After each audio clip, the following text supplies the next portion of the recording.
Danny was 10 years old when he went on his first hunting trip with his dad. His dad had been promising it for 2 years now, and he was starting to think that it would never happen. But here they were, bouncing into the national forest on a Friday evening. They had 2 rifles in the back seat and enough food and supplies for 3 days. The drive into the woods took about 2 hours. Mainly they used old logging roads. Danny had a map spread across his knees, and his dad, whose name was Tom, would ask him which way to go whenever they reached a fork in the road. He was still new to reading maps, so sometimes he'd give the wrong direction, but his dad never made a big deal out of it. They just turned around and got back on track.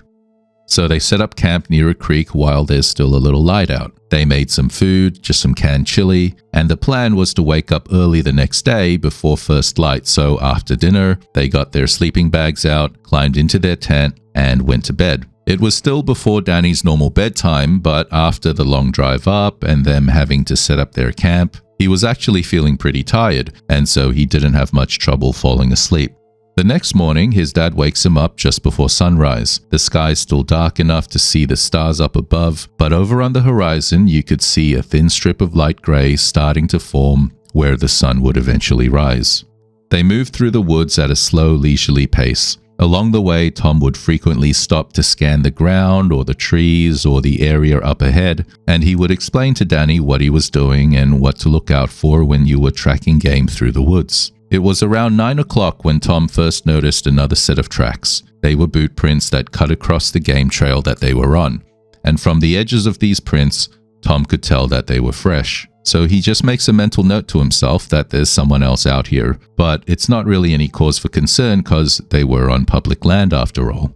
About 40 minutes later, Tom spots another set of prints clearly made by the same pair of boots as before, indicating that whoever was out here must have also set up camp nearby and was hunting in and around the same area as they were. At around 11, they decided to head back to camp for lunch, so they turn around and they head towards their camp. They'd walked maybe 5 minutes when Tom spotted something in the trees about 60 feet off the trail. Now, because of all the tree trunks and the branches and the canopy blocking the light, it was hard to tell exactly what was out there, but there was definitely a dark shape sitting in between these 2 tree trunks, and Tom was pretty sure that it wasn't just another tree. Still, the shape wasn't moving, so Tom and Danny just continued on their way. Tom kept his eye on this shape, hidden in the trees just in case, but it never moved. When they got back to their camp, they got to making their lunch. As they were doing that though, Tom hears a branch snap somewhere off to the east of the camp. And so Tom scans the tree line and he looks around the perimeter of the camp, but the woods are so dense that he can't really see very far at all. The forest, however, was still alive with the sound of birds and the calls of other small animals, so Tom took that as a reassuring sign that there weren't any large predators around. Still though, he made it a point to keep his rifle close by at all times. Occasionally, as they were preparing their lunch and then eating it and then cleaning up, Tom would hear a branch snap or a rustle of leaves, but nothing ever came out of the woods.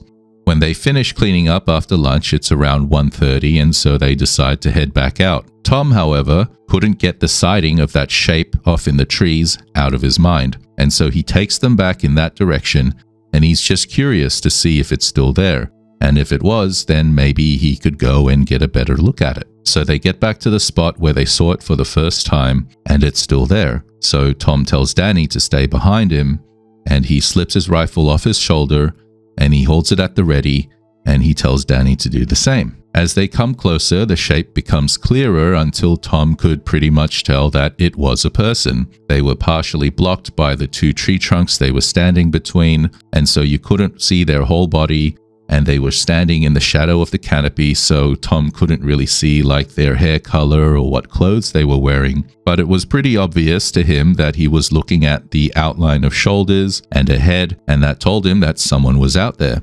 So Tom stops and he yells out a greeting, but the shape doesn't move and there's no response. So Tom tries again, asking if everything was all right. Still no response. And Tom thinks, well, this is a little odd. Maybe they're in need of some sort of medical attention or something. So he tells Danny to stay behind, and he walks up toward the trees where the person was, and he's circling around a bit because he wants to come up and around the trees that the person was behind. So he comes up and he's now maybe 10 feet away, and a wind blows through the canopy, shifting it a little so that light spills down onto the forest floor. And in that instant, he sees that there was actually no one there. A hemlock tree had actually twisted itself into a shape that looked like the outline of a person from back down where Tom had spotted it at first. So at this, Tom just lets out a laugh and he shakes his head. He thinks to himself about all these years coming out into the woods, and still I get fooled by something like this. So he turns and he signals to Danny that everything's all good, and he starts to make his way back down. But as he's doing that, something catches his eye. He sees that lying there, half concealed by undergrowth, was a large hunting bag, the kind that hunters used to bag large game like deer or elk. And these bags were expensive, so he doubted that anyone would just leave one out here. And what's more, he could tell that the bag was full, and no hunter would bag a deer and then just leave it behind. Never mind that doing so would also serve as an invitation to any predator in the area. So sensing that something was a little bit off here, Tom goes up to the bag and he goes to open it up, and when he pulls it open, inside he sees a pair of hands and feet and a face staring up at him. Now, seeing all this obviously came as a huge shock to him, and he cries out and he jerks back so suddenly that he stumbles and he falls backward. Right at that moment, though, he hears something crashing through the woods, and immediately he gets up and he scans the surrounding area with his rifle up and ready to fire, but the sound was actually moving away and off deeper into the woods. Whatever it was, whoever it was obviously running away. So Tom rushes back down to Danny and he tells him that they're leaving. And Danny asks why, like what's going on? What did you find? But Tom just tells him that it was a deer and they needed to go before any bears came. When they got back to the camp, Tom said to just pack up whatever they could carry and they would come back for the tent at another time. Danny thought this was a little bit weird, but didn't think to question his dad's logic. As he was packing up, Tom calls the ranger station and reports that he'd found a body out there in the woods. The ranger told him that they'd actually had a missing persons report come in that morning. A hunter from a neighboring county had gone in 2 days ago. His wife had called it in when he didn't come home. Tom and Danny left their camp in a rush, and they never came back for the tent.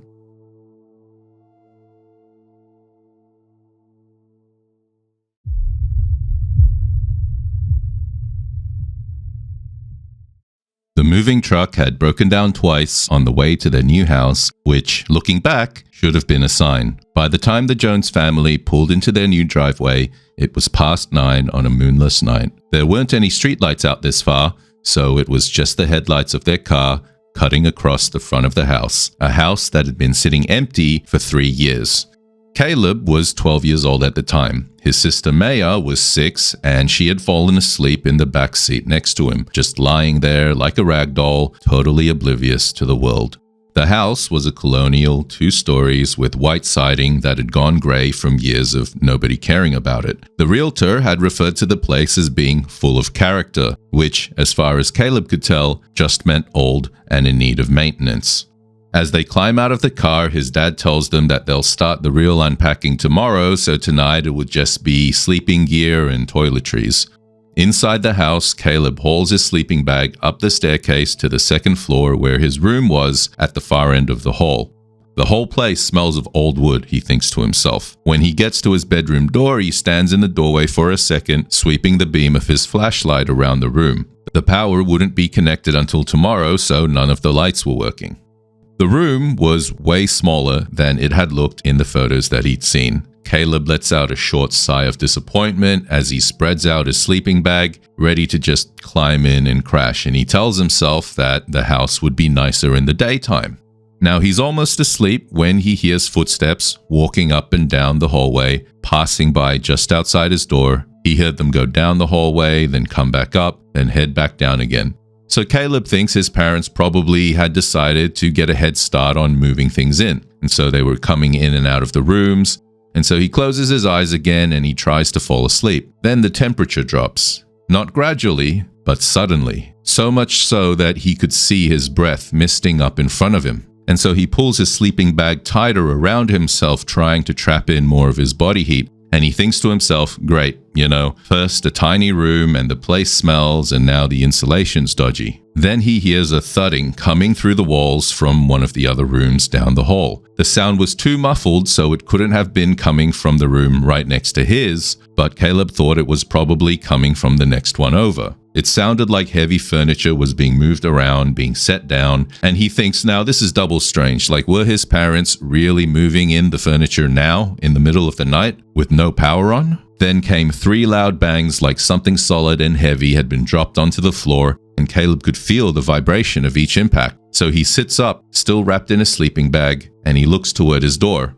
He knows he should call out to his dad to ask if they're all right and if they needed any help, but something inside him told him to just stay very quiet.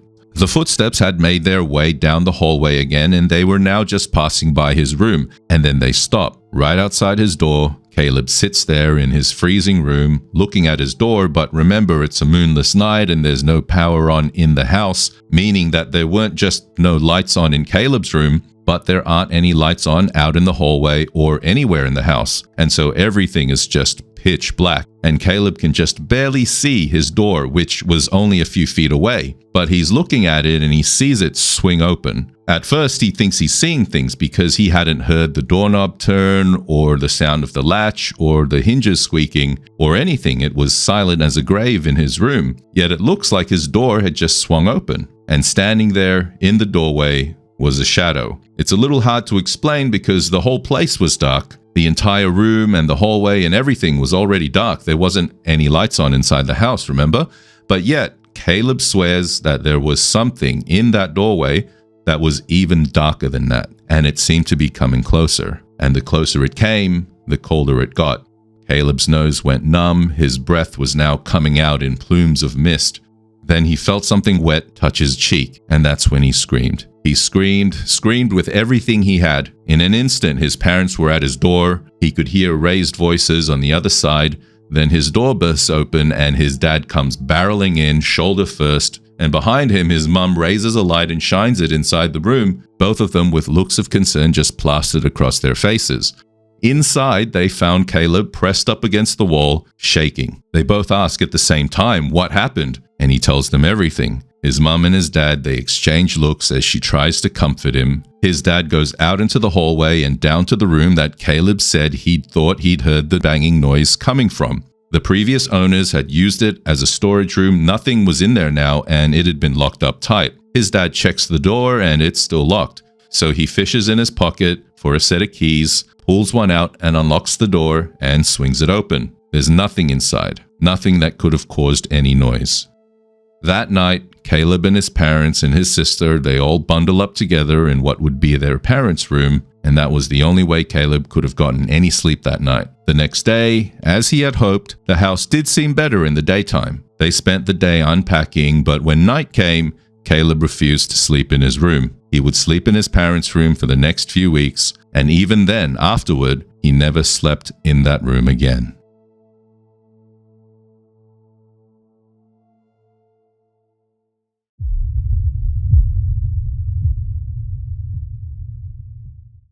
Carl had about 12 acres behind his house in rural Kentucky.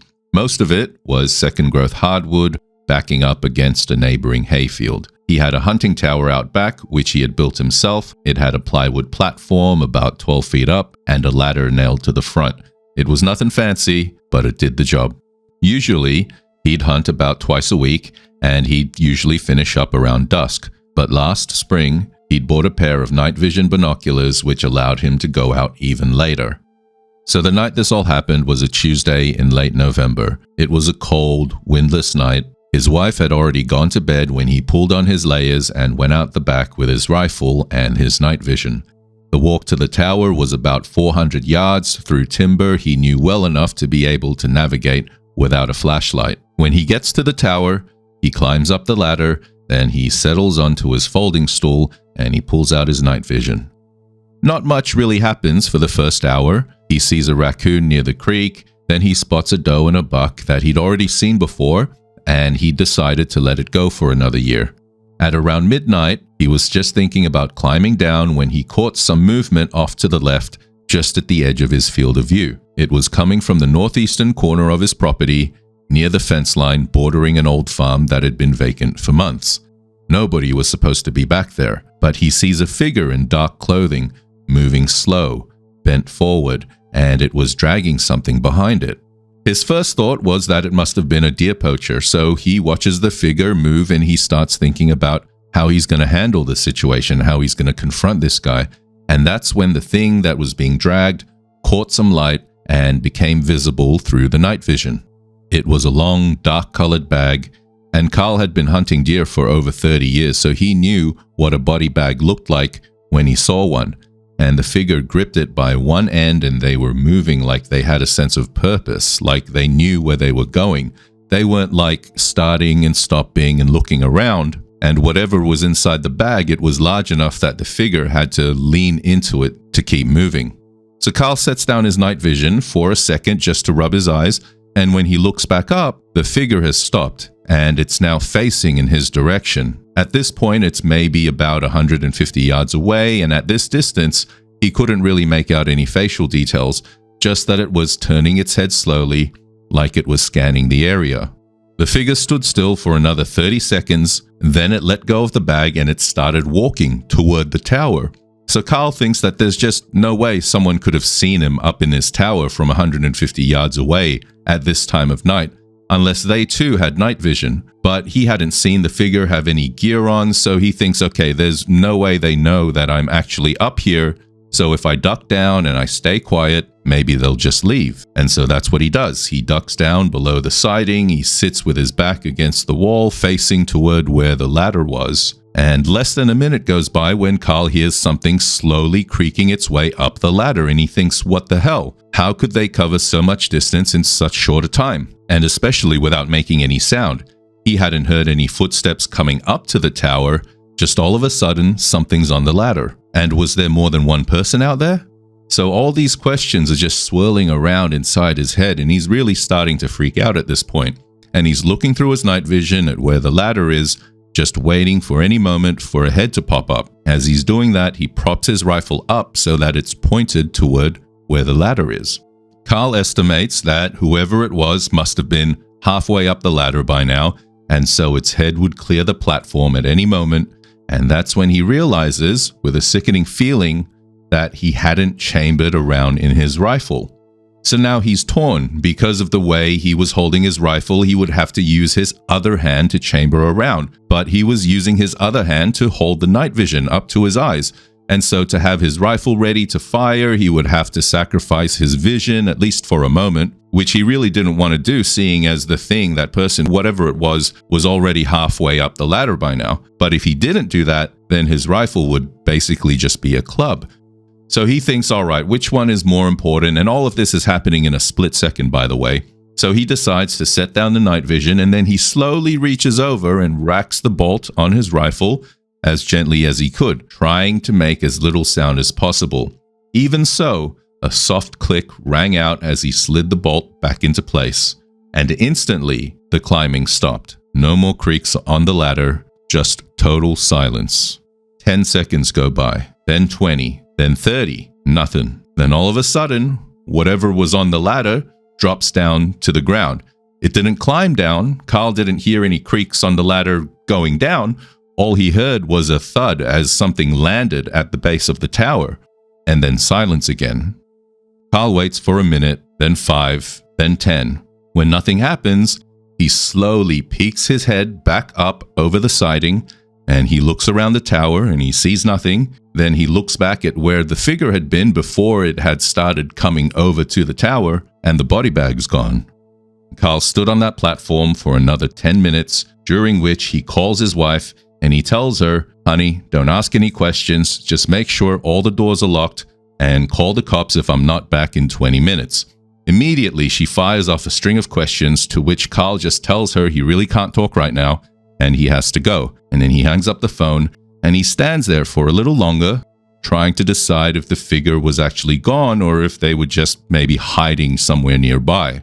Eventually, he climbs down, and as his feet touch the ground, he's off. He made it maybe 60 yards before a figure came out from behind a large oak tree to his right without making any sound. He had maybe a second to react. Luckily, he'd been hunting since he was 12, and so he had over 30 years of practice with a rifle, and he already had a round chambered, so he stops dead in his tracks, raises his rifle, takes aim, and fires. The figure drops, And Carl doesn't wait to see if it'll get back up. He just turns and he sprints towards his house faster than he'd moved in years. As he nears the back door, he calls out to his wife that it was him and to open the door, and then he rushes in, slamming the door shut behind him, making sure it was locked, and then he grabs the phone off the wall and he calls the police. When the officers arrived, he walks them back out through the timber back to where he'd last seen the figure. All they found was a dark, wet stain in the soil, but no body. Not even a trail of blood leading off somewhere. And there was also no sign of the body bag either. They swept the surrounding area and came up with nothing. They were just gone.